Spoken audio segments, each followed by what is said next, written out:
Welcome back to part 2. So we talked about the marketing mix or the marketing program. And in this particular section, we're going to talk about ethics in the marketing mix. As we know, the marketing mix includes product, the 4 P's: product, price, distribution, and promotion.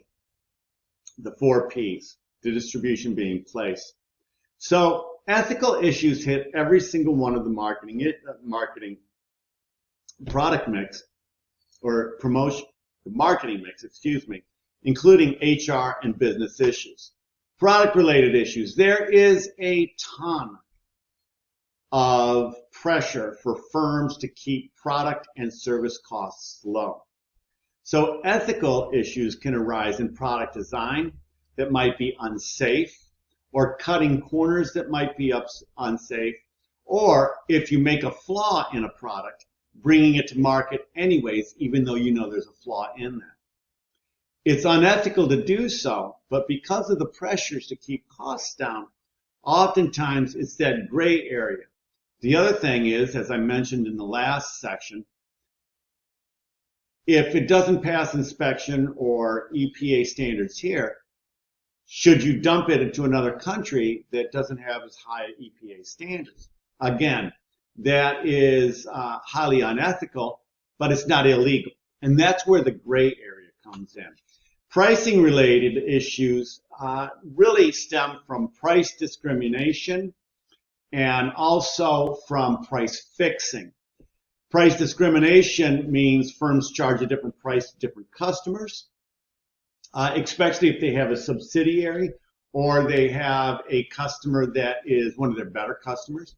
Price fixing is illegal under the Sherman Act, and price fixing would be, an example would be, say, all of the cell phone service companies, the big ones, which would be Verizon, AT&T, T-Mobile, getting together and fixing prices and then raising prices because other than those few big ones, consumers don't have a choice. And then predatory pricing is illegal, but also happens. Predatory pricing happens in other countries more than happens in this country. For instance, let's say GE, and I'm not saying they do this, and I'm not bad-mouthing GE, but I'm just giving an example. GE, which has a lot of financial backing for them, wants to get into another country and sell, say, light bulbs.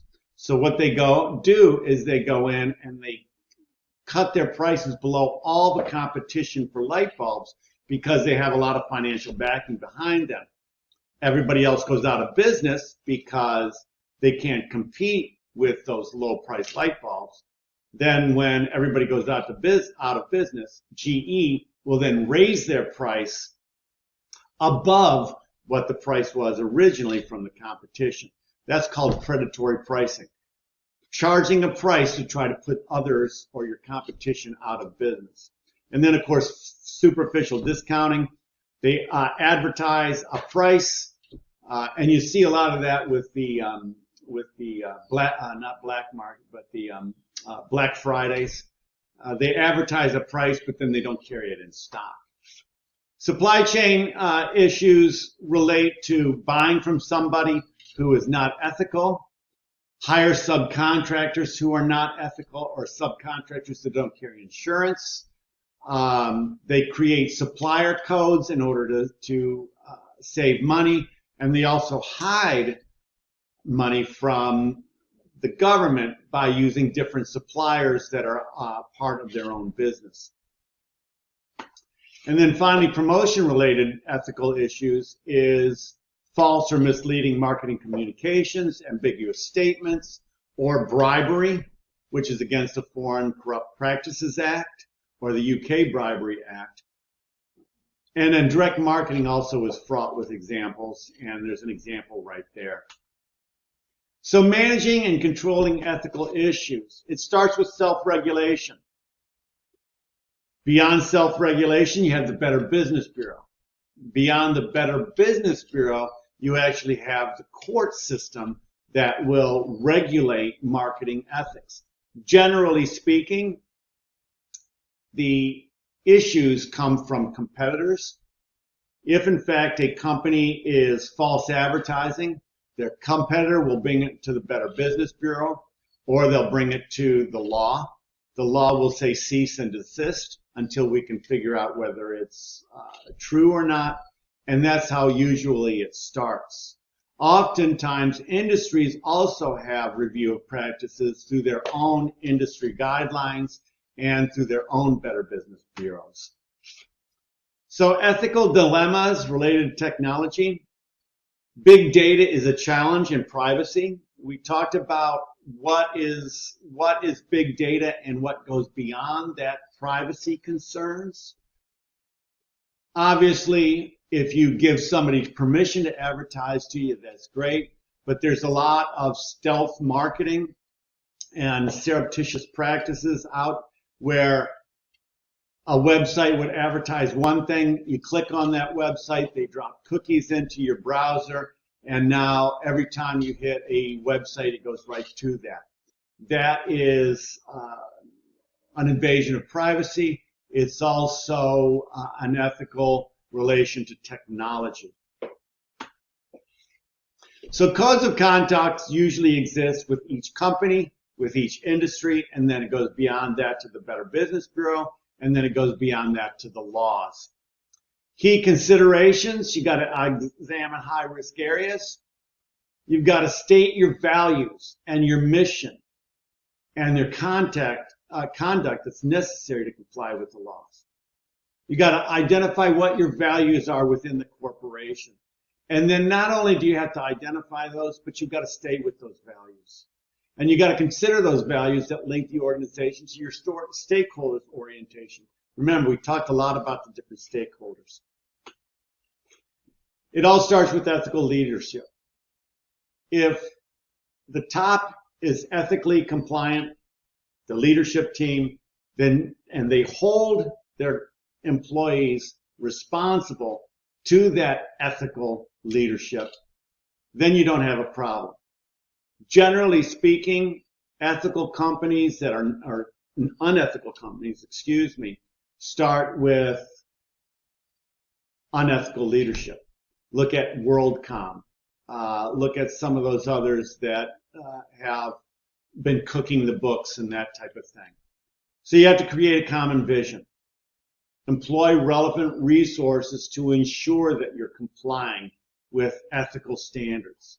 Motivate and manage all of your managers and the employees below that, and maintain passion and commitment to that ethical leadership. Financial performance, again, is key to any organization. As I said before, the company's first and foremost obligation is to profitability in their stakeholders. But ethical climate can trigger stakeholder interests in their decision-making and also improve profitability.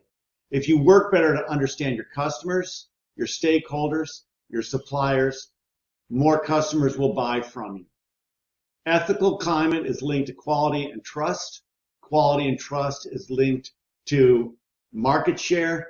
Market share is linked to profitability, and it's a whole circle. Again, it's easy to cut corners, but generally speaking, there's no place to hide. I started this lecture out with there is no place to hide. Cutting corners, people will find out, and you'll lose business beyond that. Social responsibility is linked to employee commitment, customer loyalty, and profitability. It's also linked to good standard practice with the stakeholders that surround your organization. Social responsibility is linked to your reputation and your brand image. I just talked about Buckets for the Cure. We talked about St. John Fisher doing a lot of social responsibility. Looking at long-term interests of society, such as social issues, customer protection, good corporate governance, and good sustainability. We want to provide high-quality products and services, but not at the cost of social responsibility. And then we talked a lot about stakeholders and stakeholder orientation, which is the degree to which a firm understands and addresses stakeholder issues. And again, stakeholder mean everybody that people are touching within the firm. A climate of ethics and social responsibility creates long-term success and enhances the reputation of the firm. Marketing financial performance is gained to ethical and social responsibilities because that is the long-term factor to gaining trust. Trust means higher market share. Trust means higher profitability. And with that, we'll be back with part 3 in just a minute. So the final concept that we're going to talk about in this particular chapter is incorporating ethics and social responsibility into strategic planning. As I said before, ethics and social responsibility starts with the top level. The top level is responsible for the strategic planning.